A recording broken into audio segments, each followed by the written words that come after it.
La materia es santidad y seguimos hablando con la cuestión del pecado. Y vamos a orar, vamos a poner este tiempo en manos de Dios y a pedir que su Espíritu Santo nos esté guiando para poder ser entendidos en lo que Dios quiere hablar a nuestras vidas, en lo que Dios quiere mostrarnos cada vez más y pues podamos ir madurando, creciendo en el Evangelio. Vamos a poner este tiempo en manos de Dios. Padre, te damos gracias, Señor, en esta mañana. Gracias, Señor, porque tú eres grande, Señor. Tú eres misericordioso, Señor. Tú eres fiel y verdadero, Dios. Señor, nos acercamos a ti, Señor, en el nombre de tu Hijo Jesucristo, Señor, en plena certidumbre de fe, Padre, para hallar misericordia y gracia, Señor, para el oportuno socorro. Señor, aquí estamos delante de ti y rogamos, Señor, que tu Espíritu Santo hable a nuestros corazones, Señor. Tenemos necesidad, Señor, de oír tu voz, de ser edificados en tu palabra, Padre. Señor, guíanos, Señor, en esta enseñanza, Señor, y muéstranos tu voluntad cada día, Padre. Te lo pedimos en el nombre de Cristo Jesús. Amén.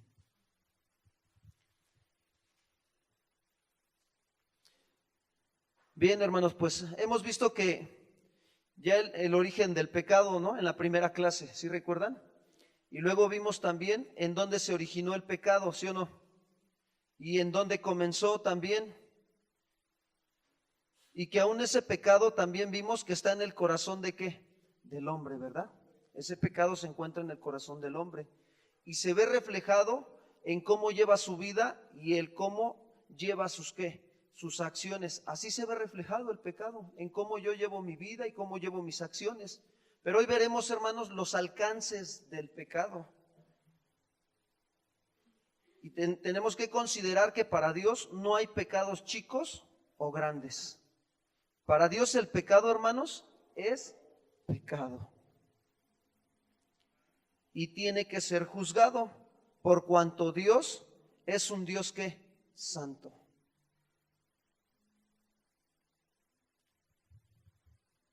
Acompáñenme a Apocalipsis 3, versículos 10 y 11. Vamos a ver cómo nuestro Señor Jesucristo habla a la iglesia. 3, 10 y 11.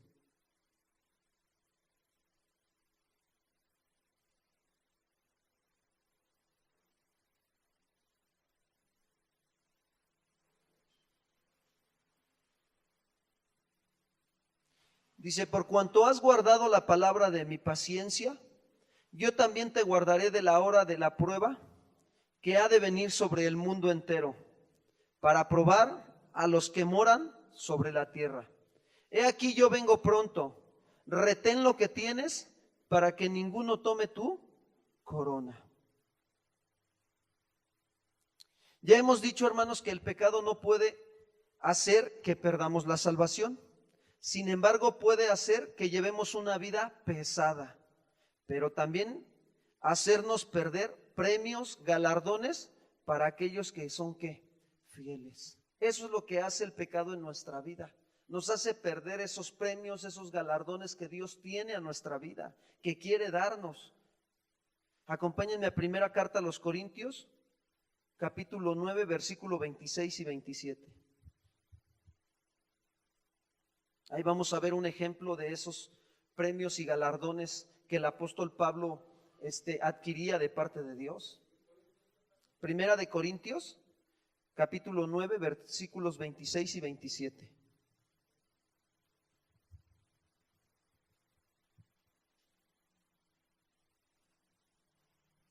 Dice, así que yo de esta manera corro, no como a la aventura, de esta manera peleo, no como quien golpea al aire, sino que golpeo mi cuerpo y lo pongo ¿en qué? Servidumbre. No sea que habiendo sido heraldo para otros, yo mismo venga a ser ¿qué? Eliminado. Se los voy a leer en la versión Dios habla hoy. En cuanto a mí, no corro a ciegas ni peleo como si estuviera dando golpes al aire. Al contrario, castigo mi cuerpo y lo obligo a obedecerme, para no quedar yo mismo descalificado después de haber enseñado ¿a quién? a otros. El apóstol Pablo tenía muy conscientemente que había galardones de parte de Dios, y esos galardones eran que tomando su cruz y negándose a sí mismo, ¿sí? Sometiendo su cuerpo y poniéndolo en servidumbre.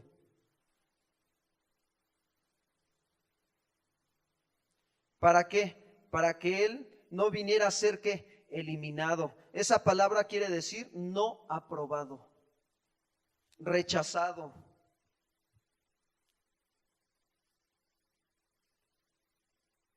Lo que Pablo está haciendo en este pasaje, está hablando de un atleta, está tomando la figura de un atleta, ¿sí? Y aquel atleta que hace trampa, ¿sí? Y que comete el pecado de dejarse llevar por su deseo, de desvelarse antes de una pelea. El resultado será que descalificación y pérdida de la pelea. Lo mismo es espiritualmente, hermanos. Si nosotros nos dejamos llevar por nuestras pasiones desordenadas, nuestras concupiscencias, ¿qué va a suceder? Vamos a ser ¿qué? Descalificados, ¿sí? De la carrera. Ahora, no estoy diciendo que vamos a perder la salvación, sino que no vamos a obtener ese premio que Dios nos quiere dar. ¿Para qué? Para que maduremos, para que crezcamos en el Evangelio del Señor. Segunda de Timoteo 4, versículos 6 al 8.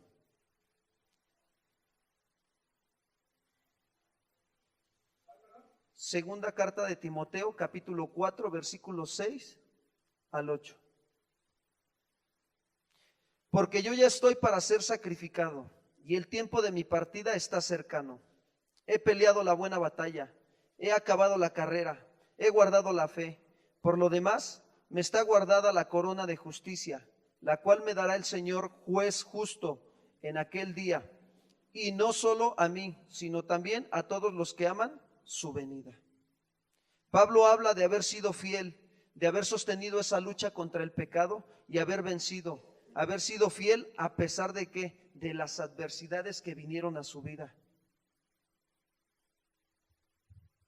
Hermanos, cuando hay obediencia y cuando hay esa fidelidad a Cristo, a la palabra de Dios, entonces se tendrán resultados que buenos. Va a haber esos galardones de parte de Dios a nuestra vida. Pero sin duda, el pecado también trae resultados desastrosos a nuestra vida y de mucho peso, como lo trajo aquellos que no tuvieron cuidado y fueron arrastrados. Hoy vamos a ver 3 ejemplos en la Biblia, ¿sí? De 3 hombres en donde los alcances del pecado, que empezaron por una pequeña decisión, los llevaron a las prácticas más horripilantes. Vamos a ver la vida de David. La Biblia dice que David era un hombre conforme al corazón de ¿quién? De Dios. Eso enseña la palabra de Dios, ¿sí? Salomón dice que era el hombre más sabio después de Cristo. Eso enseña la Escritura. Y Sansón, el hombre más fuerte físicamente.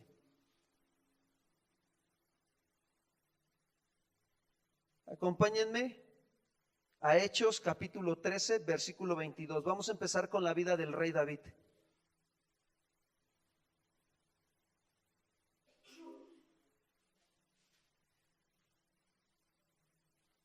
Dice Hechos 13, 22. Quitado les levantó por rey a David, de quien dio también testimonio diciendo: he hallado a David, hijo de Isaí, varón conforme a mi corazón, quien hará todo lo que yo quiero. David, un varón que obedecía a Dios, que en todo consultaba a Dios. Cuando iba a la guerra, cuando iba a hacer una estrategia, él consultaba a Dios, y Dios siempre que hacía, lo respaldaba. Vámonos al Antiguo Testamento. Primer libro de Crónicas, capítulo 14, versículos 9 al 14.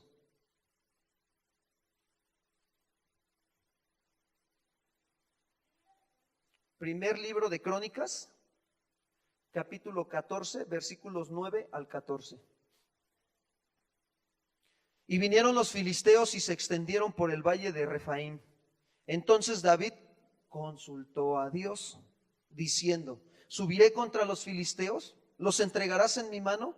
Y Jehová le dijo: sube, porque yo los entregaré en tus manos. Subieron pues a Baal-Perasim y allí los derrotó David. Dijo luego David: Dios rompió mis enemigos por mi mano, como se rompen las aguas. Por esto llamaron el nombre de aquel lugar Baal-Perasim. Dejaron allí sus dioses. Y David dijo que los quemasen. Y volviendo los filisteos a extenderse por el valle, David volvió a consultar a Dios, y Dios le dijo: no subas tras ellos, sino rodéalos para venir a ellos por delante de las balsameras. Sin duda, ¿qué nos muestra David con este ejemplo, hermanos? Que había temor en su corazón de Dios, ¿sí o no? Aún para hacer algo, fíjense.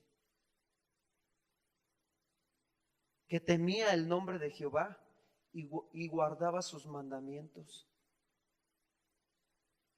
Pero, hermanos, la Escritura nos muestra que hubo un momento en que se descuidó.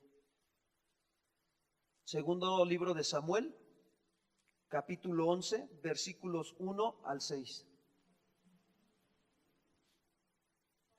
Sí, segundo libro de Samuel, capítulo 11, versículos 1 al 6. Aconteció al año siguiente, en el tiempo que salen los reyes a la guerra, que David envió a Joab y con él a sus siervos y a todo Israel, y destruyeron a los amonitas y sitiaron a Rabá. Pero David se quedó en Jerusalén. Y sucedió un día, al caer la tarde, que se levantó David de su lecho y se paseaba sobre el terrado de la casa real, y vio desde el terrado a una mujer que se estaba bañando, la cual era muy hermosa. Envió David a preguntar por aquella mujer, y le dijeron: aquella es Betsabé, hija de Eliam, mujer de Urías Heteo. Y envió David mensajeros, y la tomó, y vino a él, y él durmió con ella.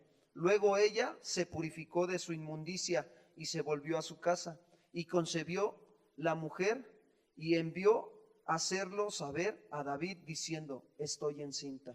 Entonces David envió a decir a Joab: envíame a Urías Heteo. Y Joab envió a Urías a David. Y ya conocemos un poquito más la historia, ¿no? ¿Qué fue lo que pasó? Cometió homicidio. Siempre David consultaba a Dios en cuanto a la guerra y siempre tenía la victoria. Sin embargo, en esta ocasión, ¿qué hizo? No consultó a Dios.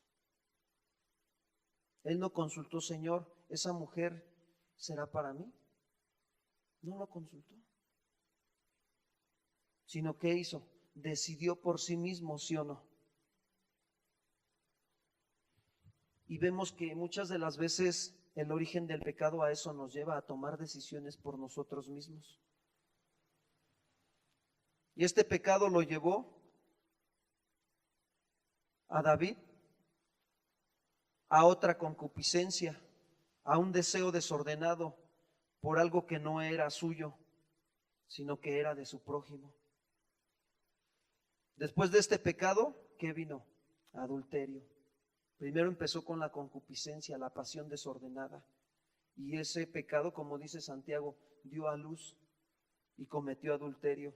Su pecado había sido consumado y él había dado satisfacción a su carne.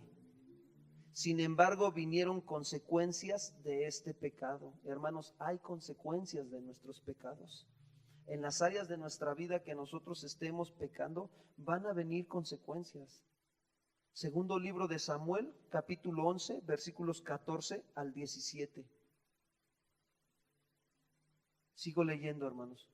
Venida la mañana escribió David a Joab una carta, la cual envió por mano de Urías, y escribió en la carta diciendo: poned a Urías al frente en lo más recio de la batalla y retiraos de él, para que sea herido y muera. Vemos cómo nos deja ver la Escritura la intención que tenía David en ese momento, ¿sí o no? Bien sutilmente. Primer libro de Samuel, capítulo 11, versículos 14 al 17. Estoy en el 14 y en el 15.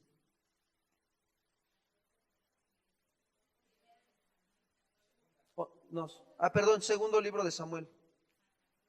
Perdón, sí, corrijo. Segundo libro de Samuel. Sí, versículos 14 y 15. Sí. Sí, sí, se me llegó a equivocar, avisen, hermanos, para que estemos coordinando de favor, ¿no? Dice, y escribió en la carta diciendo, poner a Urías al frente en lo más recio de la batalla y retiraos de él. ¿Para qué? Para que sea herido y muera. 16. Así fue que cuando Joab sitió la ciudad, puso a Urías en el lugar donde sabía que estaban los hombres más valientes. Y saliendo luego, los de la ciudad pelearon contra Joab, y cayeron algunos del ejército de los siervos de David, y murió también Urías eteo. Me brinco hasta el versículo 22 y 25, del 22 al 25. Fue el mensajero, y llegando, contó a David todo aquello a que Joab le había enviado. Y le dijo el mensajero a David, prevalecieron contra nosotros los hombres que salieron contra nosotros al campo. Bien que nosotros les hicimos retroceder hasta la entrada de la puerta, pero los flecheros tiraron contra sus siervos desde el muro, y murieron algunos de los siervos del rey, y murió también tu siervo Urías eteo. Y David dijo al mensajero, así dirás a Joab, no tengas pesar por esto, porque la espada consume. Ora a uno, ora a otro. Refuerza tu ataque contra la ciudad hasta que la rindas, y tú aliéntate. Les voy a leer este versículo de 25 en la traducción del lenguaje actual. David contestó, dile a Joab que no se preocupe. En la guerra cualquiera puede morir. Tú anímalo y dile que siga atacando la ciudad hasta que la conquiste. Vemos cómo el pecado es tan sutil que a veces ya no disiernes, ya no usas el sentido común de lo que estás haciendo y que no estás haciendo delante de Dios. Después vino el pecado de asesinato. David manda matar a Urías para quitarlo de en medio y para quitarse, según él, un problema de encima. Y vemos el alcance del pecado. El corazón de David se volvió como insensible. Si ya había cometido adulterio con Betsabé, ¿cuál era el orden, hermanos? Delante de Dios. Así es, hermano. Arrepentimiento. Pero ¿qué hizo David? ¿Tapó su pecado, sí o no? Se volvió insensible. Se volvió duro contra este asunto y lo pasó muy rápido, por alto, no dándose cuenta de qué tan lejos lo estaba alcanzando su pecado. Y vinieron las consecuencias. Segundo libro de Samuel, capítulo 12, versículos 11 al 15.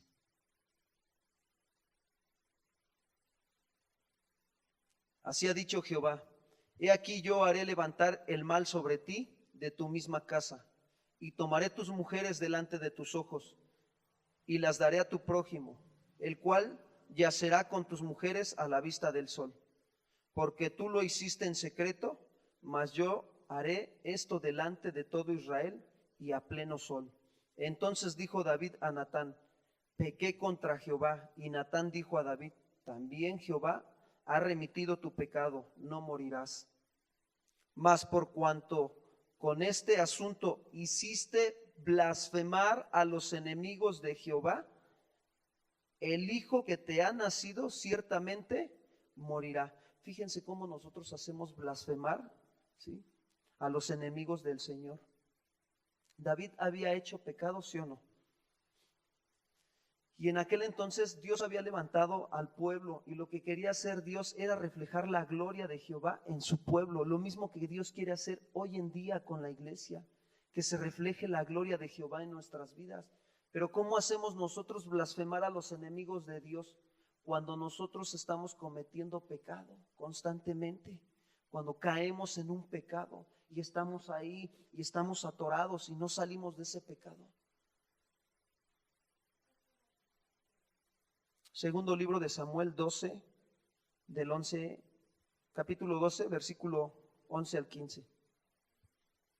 Nosotros hacemos blasfemar a los enemigos de Dios cuando no obedecemos su palabra, hermanos, y estamos pecando, porque después de que ellos se dan cuenta de nuestro pecado, dicen: mira, no que muy cristiana y anda de chismosa.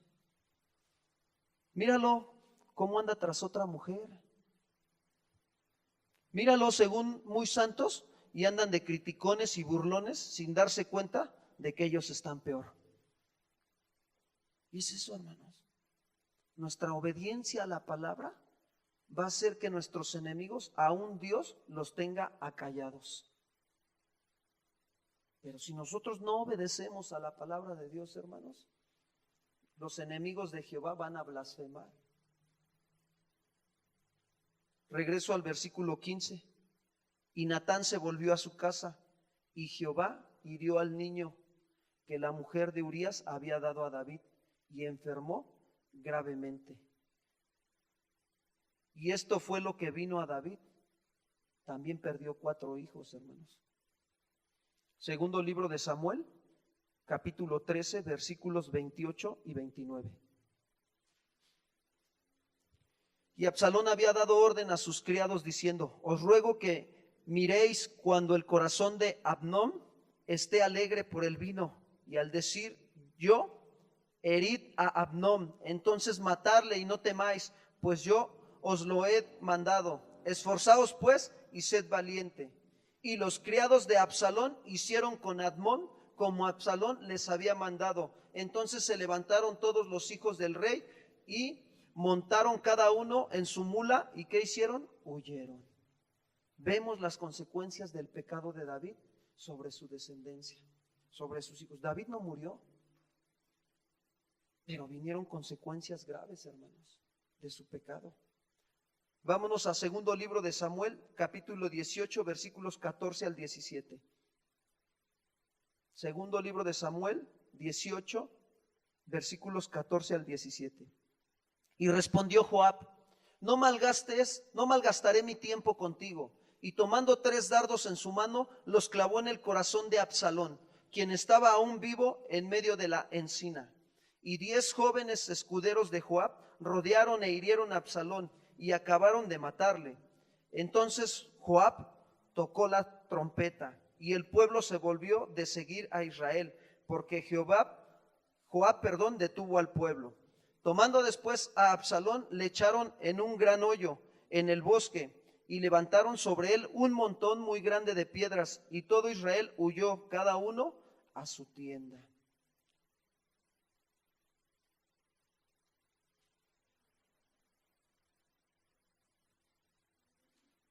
¿Sí estamos ahí? Vámonos a primer libro de Reyes, capítulo 2, versículos 23 al 25. Sí, primer libro de Reyes, capítulo 2, versículos 23 al 25. Y el rey Salomón juró por Jehová diciendo: así me haga Dios y aún me añada, que contra su vida ha hablado Adonías estas palabras. Ahora pues vive Jehová, quien me ha confirmado y me ha puesto sobre el trono de David mi padre, y quien me ha hecho casa como me había dicho, que Adonías morirá hoy. Entonces el rey Salomón envió por mano de Benaía, hijo de Joiada, el cual arremetió contra él y murió.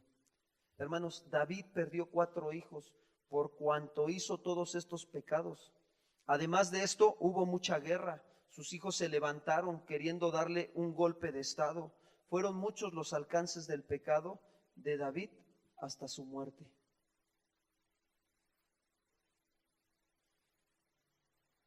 Ahora vámonos con el rey Salomón.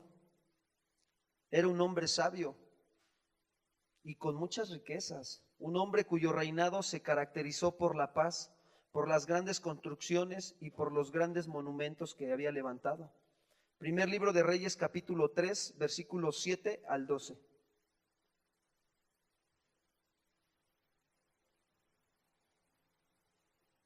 Ahora pues, Jehová Dios mío, tú me has puesto a mí, tu siervo, por rey en lugar de David mi padre. Y yo soy joven y no sé cómo entrar ni salir, y tu siervo está en medio de tu pueblo, al cual tú escogiste, un pueblo grande que no se puede contar ni numerar por su multitud. Da pues a tu siervo corazón entendido para juzgar a tu pueblo y para discernir entre lo bueno y lo malo, porque ¿quién podrá gobernar este pueblo tan grande? Y agradó delante del Señor que Salomón pidiese esto.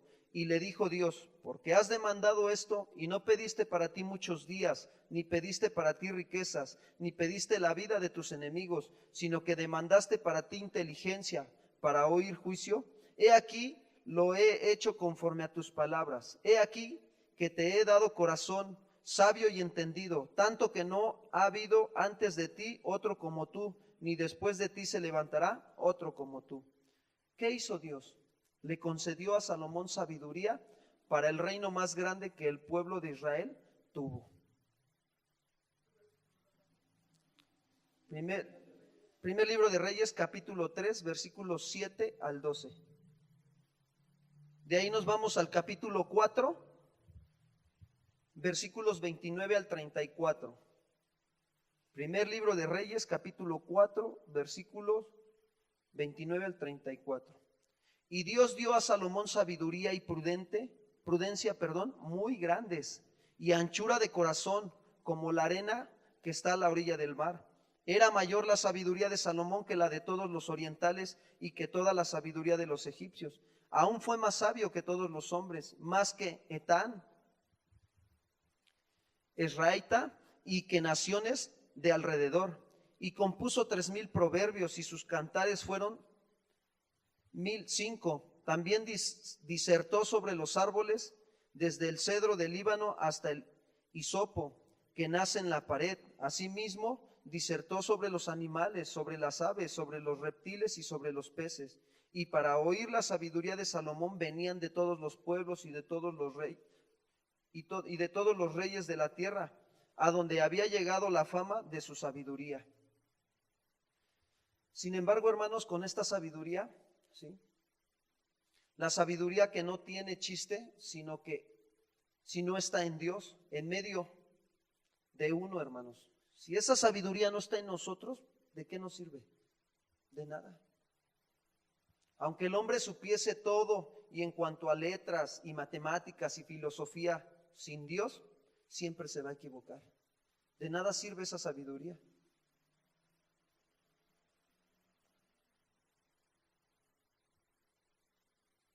Vemos cómo el rey Salomón apostató, a pesar de que Dios lo hizo un hombre sabio, hermanos. Y tuvo también su debilidad como el rey David. Acompáñenme al primer libro de Reyes, capítulo 11, versículos 1 al 9.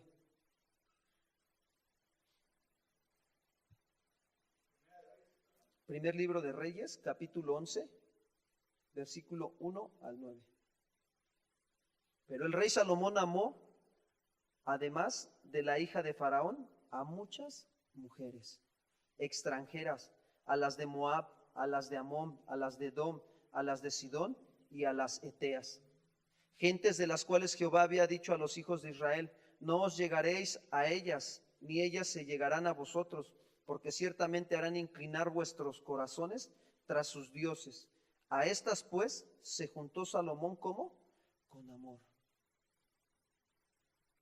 Y tuvo 700 mujeres, reinas, y 300 concubinas, y sus mujeres desviaron, ¿qué? Su corazón. Y cuando Salomón era ya viejo, sus mujeres inclinaron su corazón tras dioses ajenos, y su corazón no era perfecto con Jehová su Dios, como el corazón de su padre David. Porque Salomón siguió a Astoret, diosa de los sidonios, y a Milcom, ídolo abominable de los amonitas. E hizo Salomón lo malo ante los ojos de Jehová, y no siguió cumplidamente a Jehová como David su padre. Entonces edificó Salomón un lugar alto a Quemos, ídolo abominable de Moab, en el monte que está enfrente de Jerusalén, y a Moloc, ídolo abominable de los hijos de Amón. Así hizo para todas sus mujeres extranjeras, las cuales quemaban incienso y ofrecían sacrificios a sus dioses. Y se enojó Jehová contra Salomón, por cuanto su corazón se había apartado de Jehová, Dios de Israel, que se le había aparecido 2 veces. ¿Qué hizo Salomón? Amó, ¿sí?, a muchas mujeres extranjeras. Esa palabra amó en el hebreo quiere decir ahab, y eso habla de tener un afecto, de gustar, de querer. Eso es lo que hizo Salomón. Tuvo un afecto, gustó, quiso a otras mujeres. Esto nos hace entender que Salomón no refrenó sus deseos, sino que la mujer que le gustaba, ¿qué hacía? La tenía. A eso se refiere. Ahora la pregunta es, ¿qué acaso Salomón no sabía del mandamiento de Dios, que no se uniera con otras mujeres extranjeras? Claro que sí. Hermano, no sabría yo decirte, nada más lo que nos muestra la escritura es que nos dice que de varios otros pueblos que estaban donde estaba Salomón. Eso es lo que la escritura nos deja ver. No podría yo decirte otra cosa que la escritura no nos deje ver.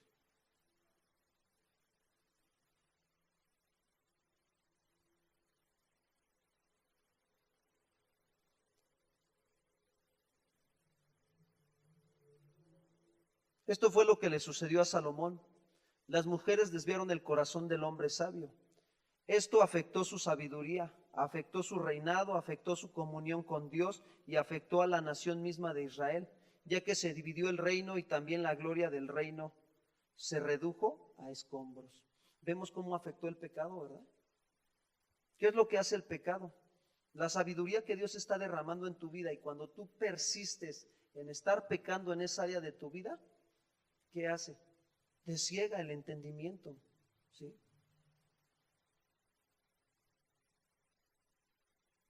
Corta la comunión con Dios. Y tu vida se va reduciendo poco a poco como a escombros.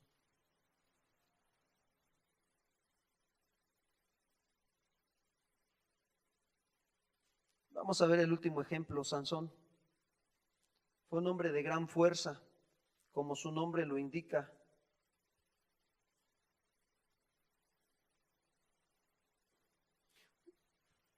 Un hombre que su fuerza no fue por su físico o por sus muchos músculos, sino más bien por el Espíritu Santo en su vida.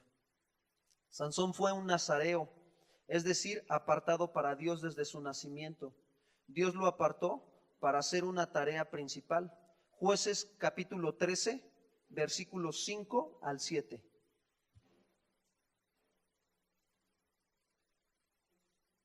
Jueces capítulo 13, versículos 5 al 7.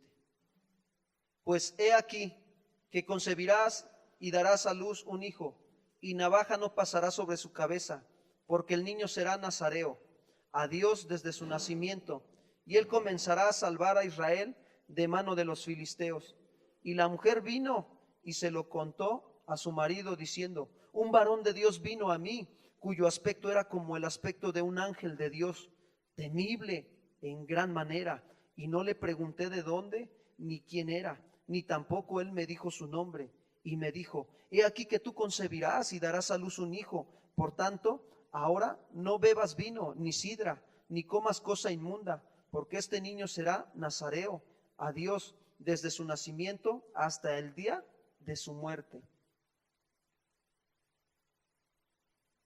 Sin embargo, hermanos, el no entender el llamado, el no entender el cómo es el Dios que nos ha llamado, va a hacer que pensemos que podemos andar como nosotros queremos.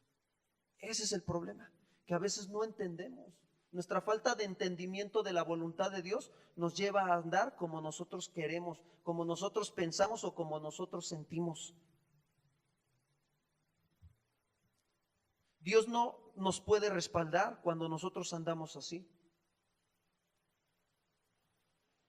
Debemos de entender que Dios siempre quiere que nosotros estemos como en comunión con Él. Y Dios nos tiene que acompañar en todo lo que hagamos. Lo único que nos aparta de la comunión con Dios, ¿qué es? El pecado. Es lo único. Vemos aquí la importancia de mantenernos en comunión con Dios, ¿no? Jueces capítulo 14, versículo 1 al 3. descendió Sansón a Timnat y vio en Timnat a una mujer de las hijas de los filisteos. ¿Qué hizo Sansón? Vio. Y subió y lo declaró a su padre y a su madre, diciendo: yo he visto en Timnat una mujer de las hijas de los filisteos. Os ruego que me la toméis por mujer. Y su padre y su madre le dijeron: no hay otra mujer entre las hijas de tus hermanos, ni en todo nuestro pueblo, para que vayas tú a tomar mujer de los filisteos incircuncisos. Y Sansón respondió a su padre: tómame esta por mujer, porque ella me agrada. Esto empezó solo, ¿por qué? Porque le gustaba. Ahí empezó. Vio lo externo, lo pasajero, lo que solo ven los ojos. Así es el pecado, hermanos. Nos hace ver lo pasajero como lo necesario y todo lo vano como algo indispensable. Más adelante Sansón cayó más bajo. No solo se unió en yugo desigual, sino que empezó a andar con mujeres de no muy buen nombre. Jueces capítulo 16, versículos 1 al 3. Fue Sansón a Gaza y vio allí a una mujer ramera y se llegó a ella. Y fue dicho a los de Gaza: Sansón ha venido acá. Y lo rodearon y acecharon toda aquella noche a la puerta de la ciudad y estuvieron callados toda aquella noche, diciendo: hasta la luz de la mañana, entonces lo mataremos.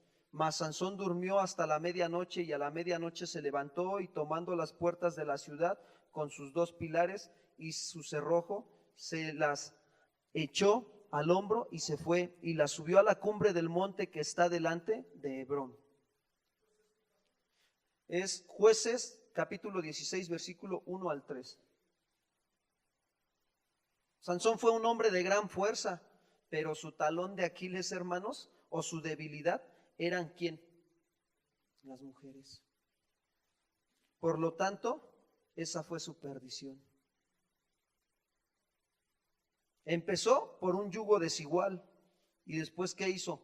Cayó en fornicación. Ahora ese camino lo llevaría a la muerte. Y vamos viendo el alcance del pecado en la vida de este hombre. Jueces capítulo 16, versículos 16 al 31. Jueces 16, 16 al 31.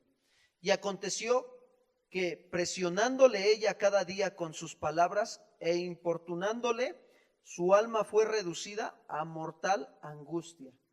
Le descubrió pues todo su corazón y le dijo: nunca a mi cabeza llegó navaja, porque soy nazareo de Dios desde el vientre de mi madre. Si fuere rapado, mi fuerza se apartará de mí y me debilitaré y seré como todos los hombres. Viendo Dalila que él le había descubierto todo su corazón, envió a llamar a los principales de los filisteos, diciendo: venid esta vez, porque él me ha descubierto todo su corazón. Y los principales de los filisteos vinieron a ella, trayendo en su mano el dinero, y ella hizo que él se durmiese sobre sus rodillas, y llamó a un hombre, quien le rapó las 7 guedejas de su cabeza, y ella comenzó a afligirlo, pues su fuerza se apartó de él. Y le dijo: Sansón, los filisteos sobre ti. Y luego que despertó él de su sueño, se dijo: esta vez saldré como las otras y me escaparé. Pero él no sabía que Jehová ya se había ¿qué? Apartado de él. Mas los filisteos le echaron mano y le sacaron los ojos y le llevaron a Gaza y le ataron con cadenas para que moliese en la cárcel. Y el cabello de su cabeza comenzó a crecer después que fue rapado. Entonces los principales de los filisteos se juntaron para ofrecer sacrificio a Dagón su dios y para alegrarse, y dijeron: nuestro Dios entregó en nuestras manos a Sansón nuestro enemigo. Y viéndole el pueblo, alabaron a su Dios diciendo: nuestro Dios entregó en nuestras manos a nuestro enemigo y al destruidor de nuestra tierra, el cual había dado muerte muchos de nosotros. Y aconteció que cuando sintieron alegría en su corazón, dijeron: llamad a Sansón para que nos divierta. Y llamaron a Sansón de la cárcel, y sirvió de juguete delante de ellos, y lo pusieron entre las columnas. Entonces Sansón dijo al joven que le guiaba de la mano: acércame y hazme palpar las columnas sobre las que descansa la casa, para que me apoye sobre ellas. Y la casa estaba llena de hombres y mujeres, y todos los principales de los filisteos estaban allí. Y en el piso alto había como 3,000 hombres y mujeres que estaban mirando el escarnio de Sansón. Entonces, ¿qué hizo? Clamó Sansón, ¿a quién? A Jehová, y dijo: Señor Jehová, acuérdate ahora de mí y fortaléceme. Te ruego solamente esta vez, oh Dios, para que de una vez tome venganza de los filisteos por mis 2 ojos. Asió luego Sansón las 2 columnas de en medio sobre las que descansaba la casa, y echó todo su peso sobre ellas, su mano derecha sobre una y su mano izquierda sobre la otra. Y dijo Sansón: muera yo con los filisteos. Entonces se inclinó con toda su fuerza, y cayó la casa sobre los principales y sobre todo el pueblo que estaba en ella. Y los que mató al morir fueron muchos más de los que había matado durante su vida. Y descendieron sus hermanos y toda la casa de su padre, y le tomaron y le llevaron y le sepultaron entre Sorá y Estaol, en el sepulcro de su padre Manoah. Y él juzgó a Israel 20 años. Hermanos, Sansón ilustra a la gente que tiene poder para conquistar a otros, pero no puede dominarse a sí mismo. Eso es lo que nos está mostrando. Quemó los campos de los filisteos, pero no pudo controlar el fuego de su lujuria. Mató un león, pero no pudo matar las pasiones de su carne. Podía fácilmente hacer pedazos las cadenas que los hombres le ponían encima, pero las cadenas del pecado poco a poco crecieron con fuerza en su alma. En lugar de guiar a la nación, prefirió trabajar por su propia cuenta, y como resultado no dejó ninguna victoria permanente detrás de sí. Se le recuerda por lo que destruyó, no por lo que edificó. Le faltaba disciplina y dirección. Sin esto, su fuerza no podía alcanzar gran cosa. No logró dominar los impulsos que surgieron a inicios de su carrera y que 20 años después lo mataron. Vemos en esta clase cómo son los alcances del pecado, ¿verdad? Y creo que pues Dios es justo, hermanos. Lo que nosotros vayamos sembrando, eso cosecharemos delante de Dios. Oremos a Dios, hermanos, para darle gracias a Dios por esta enseñanza. Señor, te damos gracias en esta mañana. Gracias porque en tu grande amor y en tu grande misericordia, Señor,